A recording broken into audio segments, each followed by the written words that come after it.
दोस्तों, हर व्यक्ति के मन में यह जानने की उत्सुकता होती है कि पिछले जन्म में वह क्या था और उसका अगला जन्म किस योनि में होगा। पुराने समय में ऋषि मुनि तपस्या करके ऐसी सिद्धियां हासिल कर लेते थे जिससे वह अपने भूत और भविष्य को देख लेते थे। दोस्तों, ऐसा कर पाना हमारे और आपके लिए संभव तो नहीं है, लेकिन हिंदू धर्म शास्त्रों में ऐसे संकेत मिलते हैं जिससे आप अपने अगले जन्म के बारे में जान सकते हैं। दोस्तों, आज के इस वीडियो में हम यह जानने का प्रयास करेंगे कि गरुड़ पुराण में भगवान विष्णु ने पक्षीराज गरुड़ को ऐसे कौन कौन से कर्म बताए हैं जिन्हें यदि मनुष्य अपने इस जीवन में करता है तो उसका अगला जन्म मनुष्य योनि में ही होना निश्चित हो जाता है। इसके साथ ही आप यह भी जानेंगे कि आखिर वह कौन से पाप हैं जिन्हें करने से मनुष्य का जन्म गधे और भेड़िए जैसी योनियों में होता है। नमस्कार दोस्तों, स्वागत है आपका हमारे चैनल वैदिक ज्ञान संगम में।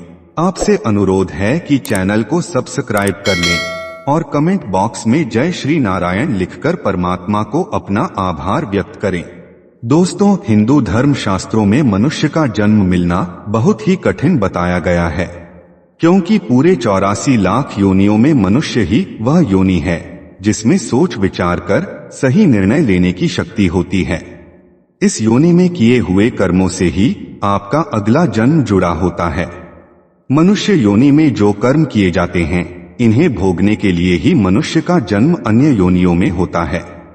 दोस्तों, गरुड़ पुराण की बात करें तो इसमें मनुष्य के हर कर्म का लेखा जोखा दिया गया है, जो न केवल उसके पाप और पुण्य का निर्धारण करते हैं, बल्कि मरने के बाद मिलने वाले कष्ट और अगले जन्म में मिलने वाली योनि के बारे में भी बताते हैं। गरुड़ पुराण में लिखा है कि अच्छे या बुरे सभी कर्मों के फल संसार में जन्म लेने वाले हर जीव को मिलना निश्चित है। मनुष्य का अधिकार केवल कर्म करना है, फल देना परमात्मा का कर्तव्य है। भगवान श्री कृष्ण ने भी गीता में यही बताया है।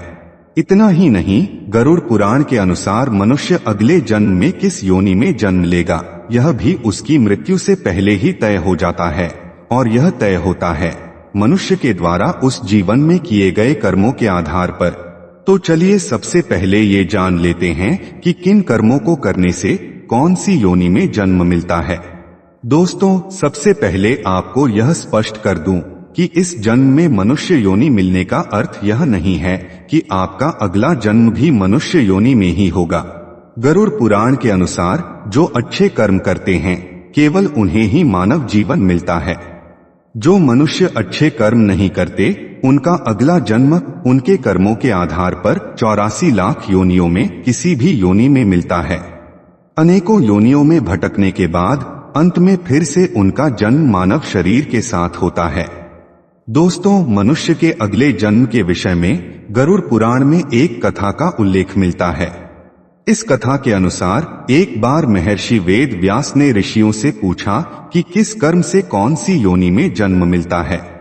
सबके विचार सुनने के बाद उन्होंने ऋषियों को इसकी विस्तार पूर्वक जानकारी दी और यह भी बताया कि मनुष्य जन्म प्राप्त करने के लिए किस प्रकार के कर्म करने चाहिए। वेद व्यास जी ने बताया कि जो भी व्यक्ति पराई स्त्री के साथ संबंध बनाता है और हमेशा ही स्त्री का अपमान करता है, उसे भयानक नरक भोगना पड़ता है। इसके बाद ऐसा करने वाले मनुष्य को एक एक कर कई अलग अलग योनियों में जन्म लेकर उसके कष्ट उठाने पड़ते हैं। महर्षि वेद व्यास ने बताया कि मनुष्य को हर स्त्री का आदर करना चाहिए, चाहे वह पराई क्यों न हो। स्त्री का निरादर करने वाले सबसे पहले भेड़िए के रूप में जन्म लेते हैं, इसके बाद वो कुत्ता बनते हैं, फिर सियार, गिद्ध, सांप, कौवा और बगुला बनते हैं। इन सभी योनियों में जन्म लेने के बाद उन्हें फिर से मनुष्य योनि में जन्म मिलता है। महर्षि ने बताया कि बड़ा भाई हमेशा पिता तुल्य होता है, इसलिए वह सदैव ही आदरणीय है। कभी भी किसी भी परिस्थिति में उसका अनादर नहीं करना चाहिए, अन्यथा कौंच नामक पक्षी के रूप में जन्म लेना पड़ता है। कौंच पक्षी का जीवन काल 10 वर्षों का होता है। अगर इस दौरान उस पर ईश्वर कृपा हो जाए तो वह अगले जन्म में पुनः मनुष्य में जन्म लेता है, अन्यथा उसे दूसरी योनियों में भी भटकना पड़ सकता है। महर्षि वेदव्यास ऋषियों को आगे बताते हैं कि चोरी करना हमेशा ही गलत है, फिर चाहे वो स्वर्ण की हो या फिर वस्त्र की। चोरी करना हमेशा ही पतित कर्म है। चोरी करने वाले मनुष्य को इसका परिणाम भी अपने जीवन काल में ही भुगतना पड़ता है। उन्होंने कहा कि अगर कोई व्यक्ति वस्त्रों की चोरी करता है तो वो अगले जन्म में तोता बनता है, और यदि व्यक्ति ने सुगंधित पदार्थ की चोरी की होती है तो वो अगले जन्म में छछूंदर के रूप में जन्म लेता है। इसलिए दोस्तों, किसी भी परिस्थिति में की गई चोरी को सही नहीं ठहराया जा सकता, और ऐसा करने वालों को इसके गंभीर परिणाम भुगतने ही पड़ते हैं। महर्षि आगे बताते हैं कि अगर कोई व्यक्ति किसी की हत्या या कोई दूसरा जघन्य अपराध करता है तो उसका अगला जन्म गधे की योनि में होता है। इस बीच एक ऋषि महर्षि से सवाल करते हैं कि मनुष्य योनि में जन्म लेने के लिए कौन से कर्म करने पड़ते हैं। इस पर वेद व्यास जी कहते हैं कि गरुड़ पुराण के अनुसार वैसे तो इस जीवन में किए गए कर्मों के आधार पर हजारों योनियों में जन्म लेने के बाद ही किसी को मनुष्य योनि में जन्म मिलता है, लेकिन अगर कोई मनुष्य अच्छे कर्म करे तो अगला जन्म भी उसे मनुष्य योनि में मिल सकता है। जो व्यक्ति समाज के हित के लिए कार्यशील रहता है, सदैव दूसरों की मदद करता है, पशु पक्षियों और अन्य जीवों पर दया करता है, जरूरतमंदों की सहायता करता है और बिना किसी स्वार्थ के संचित धन का उपयोग धार्मिक कार्यों के लिए करता है, ऐसे व्यक्ति का अगला जन्म भी मनुष्य योनि में होना तय है।